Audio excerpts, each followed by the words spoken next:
Hablaremos de los 50, los 60, los 70. El joven Elvis y su rock empezaban a llamar la atención del mundo. Pero aquí en la Argentina sucedían otras cosas. Nefastas cosas. Y sí, gobiernos de facto. En 1955, Perón yacía en su sillón presidencial, promulgando una ley de divorcio por aquí, un 50% del PBI a trabajadores por allá, causando que las iglesias y los capitalistas de entonces se molestaran un poco.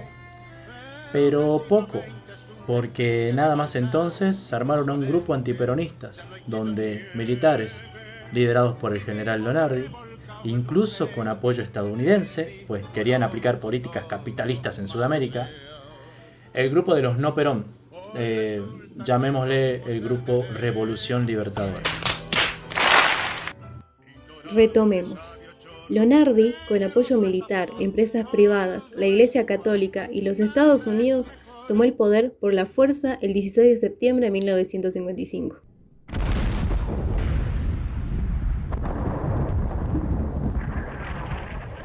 Ahora bien, nosotros tenemos la materia del profesorado, así que hablaremos sobre repercusiones de esto en lo educativo. El entonces presidente había variado hasta 4 ministros de educación en su corta presidencia desde el 23 de septiembre al 13 de noviembre de 1955. Estos ministros hicieron lo posible por quitar toda enseñanza peronista, una desestructuración del montaje pedagógico. Hasta libros completos, si los citaban o nombraban o tenían foto de él, eran destruidos. Y qué tóxicos como cuando terminan con la ex. Eso sí, imágenes de Mitre o Sarmiento seguían al lado de imágenes religiosas, la vieja y confiable educación normalista. Previo a este golpe tenemos que entender que ya pasaron gobiernos de facto, rotaban entre gobiernos democráticos y los golpistas, y también que la gremial docente disputaba el liderazgo del gremio, pero sin meterse tanto en la política.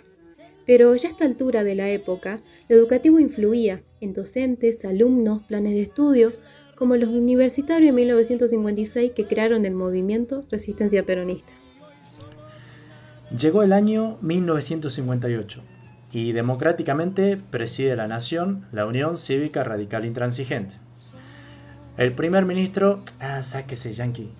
El presidente, Arturo Frondizi, tenía trato con don Perón y acordaba aumentos salariales del 60% a la docencia.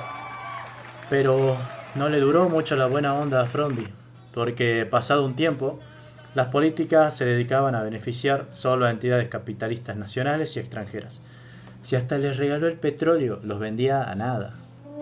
Obviamente, la resistencia peronista salió junto a los demás gremios, pero para contraatacar esto se creó el plan Conintes. Consistía en la represión a manos del ejército a todos los manifestantes. Bueno, pero también se hicieron unas cuantas cosas buenas.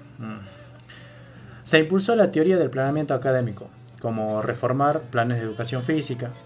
Se pretendía transferir todas las escuelas nacionales a las provinciales, cosa que no se completó por posteriores golpes militares.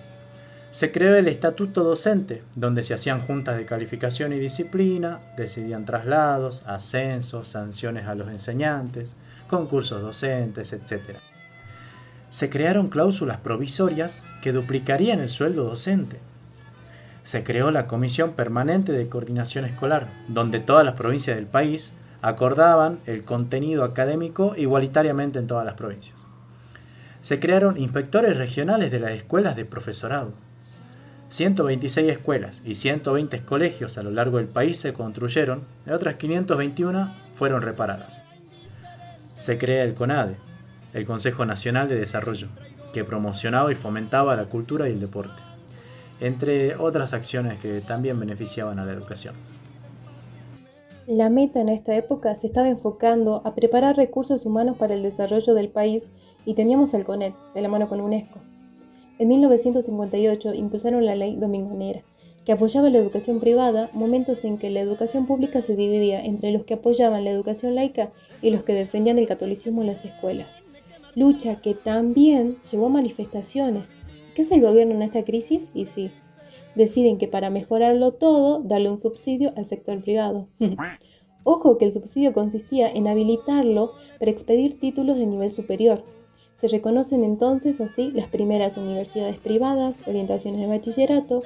Los colegios adquirieron total autonomía respecto a la enseñanza oficial. Ya en los 60 se desarrolló más las experiencias educativas gracias al excelentísimo Arturo Illia, pero serán interrumpidas por el golpe militar de Onganía en 1966 a Illia. Con Illia como presidente en 1963 se mejoró la relación docentes y gobierno, tanto que hasta el gremio docente se unificó para avanzar en innovaciones pedagógicas. Churo, don Illia. Hasta hubo un aumento de escuelas, alumnos y docentes en todos los niveles. Bueno, en lo educativo, el liberalismo laico escolanovista, influenciado por el psicoanálisis y la psicología social, cambió la vida en los jardines de infantes, colonias de vacaciones, centros de estudiantes y demás escuelas públicas, reformándose e instaurando la doble escolaridad, que eran escuelitas donde estabas muchísimas horas del día, y en zonas marginales a través de programas de extensión universitaria, que consistía en una expansión de la cultura por aquellos portadores del conocimiento. Una de las más impactantes, una forma de decir, fue la de la UBA, con la Universidad de Córdoba y del Litoral, que habían programado acciones destinadas a poblaciones marginales obreras, analfabetas, con poblaciones que no estudiaban, incluso a adultos. En 1968, presidiendo un gobierno de facto, el general Onganía atraviesa la crisis de la demanda sobre la enseñanza media y superior. Este reclamo creció debido a la política educativa peronista, que había extendido la escolarización hasta sectores antes excluidos. No olvidemos algo. De 1955 a 1962 ocurrió el periodo más prolongado del reformismo universitario. El grupo neocantiano y su política académica ejercida en la Universidad de Buenos Aires, de Tucumán, el Litoral y La Plata se caracterizó por restaurar la autonomía universitaria, la libertad de cátedra y por promover la producción científica y cultural. Pero hacían bullying a los intelectuales peronistas y sus amigos los izquierdistas, no los incluían. Pobrecitos ellos, míralos nada más, elaborando planes para... En 1962, el movimiento humanista gana las elecciones universitarias y no alteró nada hasta que la dictadura de Onganía se interpuso. Con Onganía en el poder, en 1966 verás, todo se vino a declive. Si tenías experiencias innovadoras educativas, te clausuraban por incorrecto. Si habían manifestaciones gremiales o estudiantiles, te reprimían por incorrecto. Si eras profesor o investigador en contra de la política única que pretendía Onganía, te me ibas del país porque también estabas incorrecto.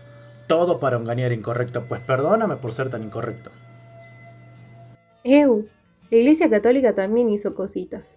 Desde la organización pastoral Acción Católica, el apostolado organizado contaba con la misión de evangelizar y aplicar una pedagogía de modelos políticos, académicos y métodos de enseñanza-aprendizaje, los cuales fueron evolucionando hasta encontrarse finalmente con la pedagogía de la liberación.